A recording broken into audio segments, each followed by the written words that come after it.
கர்த்தருடைய பரிசுநாமத்துக்கு ஸ்தோத்திரம். நம்ம நெறைய கிறிஸ்தவர்ட்ட பேசும்போது, "எப்படி இருக்கிறீங்க?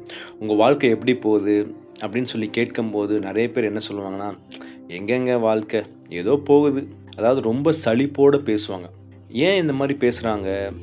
நல்லா தானே இருக்காங்க. எல்லாமே இருக்கே. சர்ச்சுக்கு ஒழுங்கா வர்றாங்க. நல்லா பைபிள் படிக்கிறாங்க. ஒரு சாட்சியுள்ள வாழ்க்கை வாழ்றாங்க. ஆனாலும் ஏன் இவங்க இந்த மாரி ஒரு சலிப்போட பேசுறாங்க? அப்படின்னு சொல்லி கேட்டோம்னா, அவங்ககிட்ட நீங்க இன்னும் ஒரு ஆழ்ந்து நீங்க பேசி பார்த்தீங்கன்னா, அவங்க சொல்லுவாங்க. அதாவது அவங்களுக்கு ஒரு எதிர்பார்ப்பு இருக்கும். வாழ்க்கையில ஒரு எதிர்பார்ப்பு இருக்கும். அந்த எதிர்பார்த்தது நடக்கலன்னா, ஆட்டோமேட்டிக்கா என்னன்னா, அவங்களுக்கு ஒரு சலிப்பு வருது. அது அவங்களுக்கு ஒரு பெரிய பிரச்சனையா தெரியுது. ஃபார் எக்ஸாம்பிள் நீங்க பார்த்தீங்கன்னா, நான் எதிர்பார்த்த ஒரு வேலை எனக்கு கிடைக்கல. நான் எதிர்பார்த்த ஒரு ஒரு பையன் வந்து எனக்கு கணவனா வரல. எதிர்பார்த்த ஒரு பொண்ணு வந்து எனக்கு மனைவியா கிடைக்கல.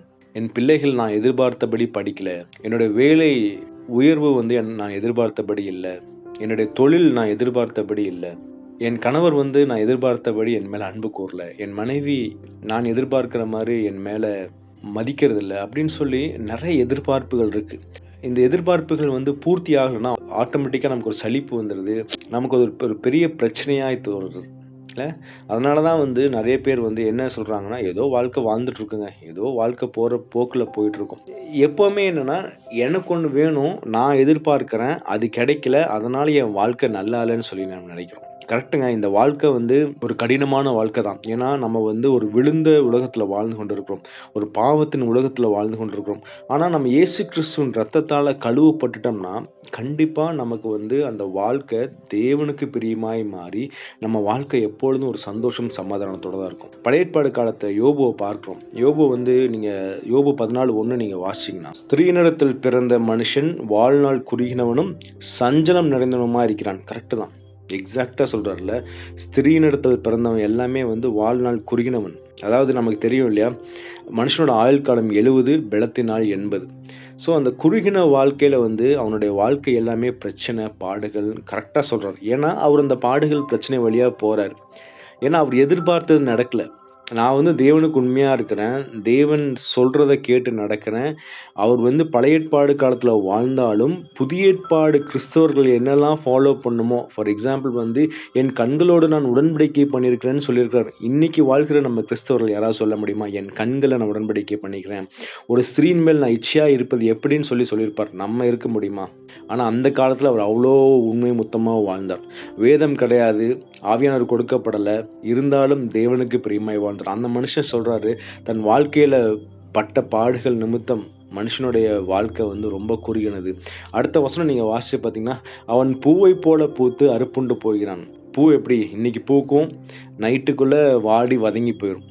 இல்ல அந்த மாரி தான் மனுஷனோட வாழ்க்கை. ஆனா, அந்த வாழ்க்கைய வந்து நம்ம தேவனிடத்துக்குள்ள ஒப்புக் கொடுக்கும்போது, தேவனுக்காக வாழும்போது, தேவனுடைய சித்தத்த செய்யும்போது, ஆட்டோமேட்டிக்கா நம்ம அந்த குறுகின வாழ்க்கையிலும் நம்ம சந்தோஷமா தான் வாழ முடியுங்க. நம்ம அத செய்றதில்ல. ஏன்னா, என்னுடைய எதிர்பார்ப்பு தான் என் வாழ்க்கையில நடக்கணும்னு நம்ம நெனச்சிட்டு இருக்கோம். கண்டிப்பா எல்லா எதிர்பார்ப்பும் நடக்காது. நடக்கலன்னா நம்ம வந்து அந்த சஞ்சலத்துக்குள்ள, பாடுகளுக்குள்ள போக தேவையில்லங்க. நம்ம வாழ்க்கைக்கு தேவனிடத்துல குடுப்போம்.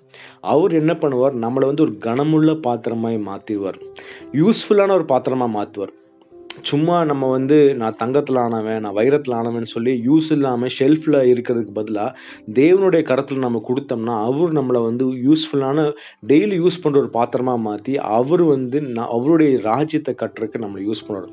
அத விட்டுட்டு என்னுடைய சுயம், எனக்கு, என் மனைவி, என் பிள்ளைகள் அப்படின்னு சொல்லி நம்ம ஒரு சின்ன வட்டத்துக்குள்ள இருந்தோம்னா, நம்ம வாழ்க்கை கண்டிப்பா சஞ்சலமா தான் இருக்கும். இயேசு கிறிஸ்துவ பார்க்குறாங்க. இந்த உலகத்துல சாகறதுக்காகவே வந்த ஒரே மனுஷன் இயேசு கிறிஸ்து தான். அவருடைய வேலை என்னன்னா, தன்னுடைய உயிரையே குடுக்கறதுக்காக தான் வந்தாரு இந்த உலகத்துல. அப்படிப்பட்ட ஒரு மனுஷன் அவருக்கு தெரியும் இல்லையா? கண்டிப்பா நான் சாகப் போறேன். நான் பாவமே செய்யல. என் மேல எல்லாத்துடைய பாவத்தையும் வைக்கப் போறாங்கன்னு அவருக்கு தெரியும். ஆனாலும் அவர் வாழ்ந்த எந்த காலத்திலயுமே பாருங்களேன், எப்பவுமே டல்லாவே இருந்திருக்க மாட்டார்.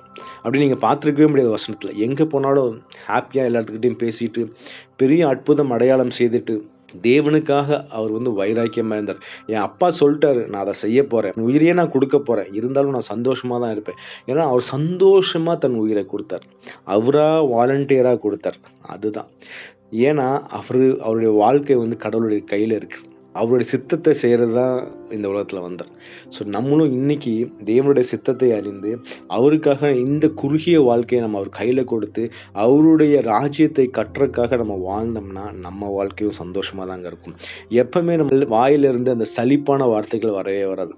எப்பவுமே நமக்கு அந்த சஞ்சலமாக இருக்குது, பாடுகள் மத்தியில் போயிட்டுருக்கேன் அப்படிங்கிற வார்த்தை வரவே வராது. ஏன்னா அந்த பாடுகள் எல்லாமே தேவன் தான் அலோவ் பண்ணியிருக்காரு. என்னுடைய வாழ்க்கை அவருடைய கரத்தில் இருக்குன்னு அந்த நிச்சயம் நமக்கு வந்துச்சுன்னா நம்ம எதை குறித்தும் கவலைப்பட மாட்டோம். அதனால நம்ம இன்னைக்கு அந்த முதல்ல சொன்ன கிறிஸ்தவர்கள் போல இந்த மாதிரி வார்த்தைகள் நம்ம பேசிக்கிட்டு இருக்கோமா? அப்படி பேசிகிட்டு இருந்தோம்னா கடவுள்கிட்ட மன்னிப்பு கேட்பேன். கடவுளே, நீங்கள் என் வாழ்க்கையில் இருந்தும் நான் நிறைய நேரத்தில் நான் பாடுகள் மத்தியில் போயிட்டுருக்கேன், நான் சஞ்சலத்தின் மத்தியில் போயிட்டுருக்கேன்னு சொல்லி நான் சொல்லியிருக்கேன், நான் மன்னிங்க.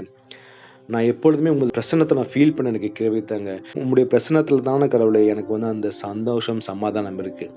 அந்த பிரசன்ஸ் என்கிட்ட இருந்து எடுத்துறாதீங்க கடவுளே அப்படின்னு சொல்லி நம்ம ஜெபிக்கும்போது கடவுளுடைய பிரசன்னம் நம்மளை மூடிக்கொள்ளும். அவர் நம்ம கூட இருந்தோம்னா நம்ம வாழ்க்கையில் ஒவ்வொரு செகண்டும் பாடுகள் மத்தியில் போயிட்டு இருந்தால் நம்ம கூட அவர் இருப்பார். அப்போ நமக்கு எப்போவுமே சந்தோஷம், சமாதானம் தான். நம்மளுடைய சந்தோஷம், சமாதானம் என்னங்க? தேவன் என் கூட இருக்கிறது. தேவன் நம்ம கூட இருக்கிறது தான் நமக்கு சந்தோஷம், சமாதானம். அதனால் இன்னைக்கு அந்த சலிப்பின் வார்த்தைகள் பேசாமல் சந்தோஷமாய் தேவனுக்காய் வைராக்கியமாய் அவருடைய ராஜ்யத்தின் வேலையை செய்யறதுக்காக நம்ம இன்னைக்கு நம்முடைய வாழ்க்கையை அவரிடத்தில் ஒப்பு கொடுப்போம். அவர் நம்மளை எடுத்து பெரிய காரியங்களை செய்வார். கர்த்தர் நம்மை ஆசீர்வதிப்பாராக. ஆமென்.